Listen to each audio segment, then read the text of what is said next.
9 second news में बात राजनीति से जुड़ी कुछ और खबरों। एनसीपी के नाम और चुनाव चिन्ह का मामला। चुनाव आयोग के सामने अजित पवार का दावा, 42 विधायकों और 2 सांसदों का समर्थन हासिल। चुनाव आयोग में हुई सुनवाई के दौरान मौजूद थे एनसीपी संस्थापक शरद पवार। उनके वकील अभिषेक मनु सिंघवी ने कहा, अजित पवार के दावे काल्पनिक। शरद पवार गुट ने हाल में ही दी थी निर्वाचन आयोग को जानकारी। कहा, पार्टी में कोई विवाद नहीं, कुछ लोग व्यक्तिगत महत्वाकांक्षाओं के लिए संगठन से अलग हुए। अजीत पवार के गुट के नेता प्रफुल्ल पटेल का दावा, हर किसी को फैसला होगा मंजूर। हमें पूरा विश्वास अजीत पवार को मिलेगा पार्टी का नाम और सिंबल।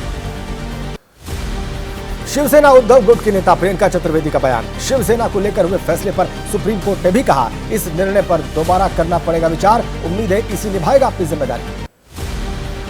बीजेपी के सोशल मीडिया अकाउंट से राहुल से जुड़ा पोस्ट। जयपुर में कांग्रेस नेता जसवंत सिंह गुर्जर पहुंचे कोर्ट। मामले में 9 तारीख को होगी सुनवाई। मुंबई में कांग्रेस कार्यकर्ताओं का प्रदर्शन। कांग्रेस नेता विजय वडेट्टीवार ने कहा, राहुल की लोकप्रियता बीजेपी को बर्दाश्त नहीं, इसलिए बदनाम करने की कोशिश।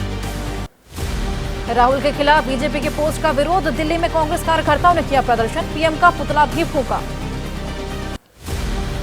पीएफआई को लेकर बीजेपी का सियासी दांव उल्टा पड़ा। बैकफुट पर आए बीजेपी नेता। कांग्रेस के विजन डॉक्यूमेंट जारी करने के दौरान बुलाई संस्थाओं में पीएफआई का नाम। पीएफआई शब्द दिखते ही नेता प्रतिपक्ष राजेंद्र राठौड़ ने बोला हमला। इस पर लिखा, गहलोत सरकार ने प्रतिबंधित संगठन से सुझाव मांगकर नफरत फैलाने वाले लोगों की पैरोकारी। कांग्रेसी नेताओं ने पलटवार किया। जेआरडी टाटा का बनाया एनजीओ है population foundation of India. BJP उसे बता रही पॉपुलर फ्रंट ऑफ इंडिया नामक प्रतिबंधित संगठन।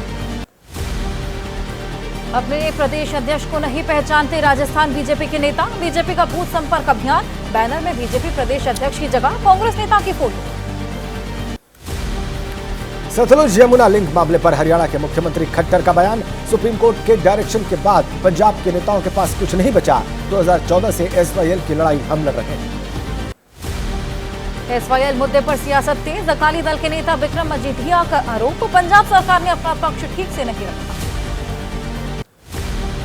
पश्चिम बंगाल में राजभवन के बाहर टीएमसी का अनिश्चितकालीन धरना। आज दार्जिलिंग में राज्यपाल से मिलेगा टीएमसी का डेलीगेशन। मनरेगा फंड रोकने का विरोध कर रही है टीएमसी।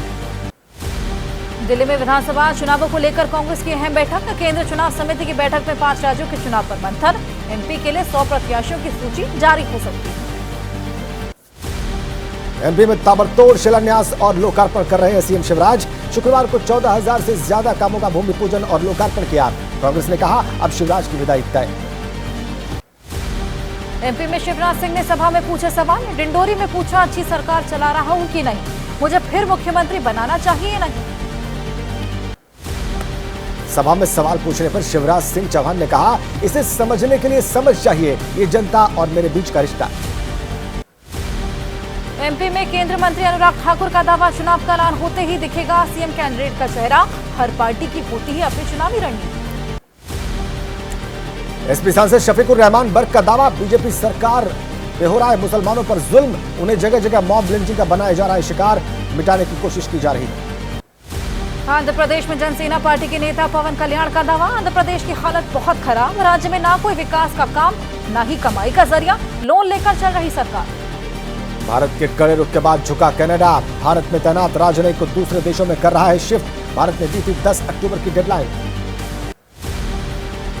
उत्तराखंड के दौरे पर अमित शाह। देहरादून में 49वीं अखिल भारतीय पुलिस विज्ञान कांग्रेस का करेंगे उद्घाटन। बीजेपी पदाधिकारियों के साथ भी करेंगे बैठक। उत्तराखंड के दौरे पर यूपी के सीएम योगी आदित्यनाथ। सीएम धामी से की मुलाकात। मध्य क्षेत्रीय परिषद की बैठक में होंगे शामिल। आज ही केदारनाथ के लिए होंगे रवाना। शराब घोटाले में गिरफ्तार संजय सिंह की गिरफ्तारी के खिलाफ पंजाब के लुधियाना में आपके कार्यकर्ताओं का जोरदार प्रदर्शन। केंद्र सरकार पर लगाया तानाशाही का आरोप। पीएम मोदी के खिलाफ नारेबाजी।